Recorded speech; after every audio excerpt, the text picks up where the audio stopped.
starts now. Paying for paying, the Diocese of Fresno plans to pursue bankruptcy to handle dozens of sex abuse claims against clergy members. But victims say the filing feels like abuse all over again.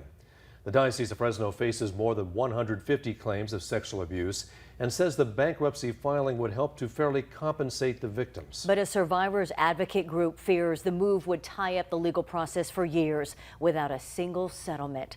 Action News anchor Nick Garcia is live at St. John's Cathedral in downtown Fresno with both sides of the financial fallout that follows the decision of other dioceses. Nick? Well, Margot Warren, the diocese says because of that large number of claims of abuse, it is expecting to have to pay a lot of money to victims, more money than it can afford.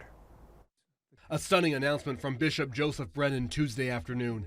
The Diocese of Fresno is joining a number of others in the state in filing for Chapter 11 bankruptcy. Our pledge to protect our youth is an ongoing effort that will continue to be a top priority for me and our diocese. The Diocese of Fresno says it faces 154 claims of abuse by clergy, and by requesting a court-ordered reorganization through bankruptcy, it will be able to compensate victims more fairly without risking having finances wiped out by the first few cases or settlements. Advocates from the survivors network of those abused by priests disagree. I think it's an indication of their moral bankruptcy, not their financial bankruptcy. It ties the cases up for years, and it keeps cases from being heard in the Supreme Court, and it does stall justice. Dorothy is a survivor herself. She says she knows firsthand what victims of abuse by clergy go through. It feels like a double betrayal, because during the 3-year period of the open window,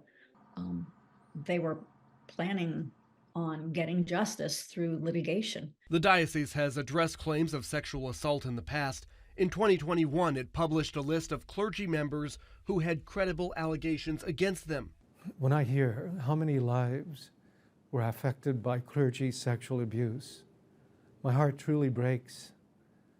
I imagine many of you are dismayed by the news of our serious financial situation, but I ask you to let go of your distress and turn your hearts towards the victims of abuse. Advocates say they hope the diocese will reconsider and work directly with victims and their attorneys to reach fair settlements. Give them what they need, and then you are practicing what you preach.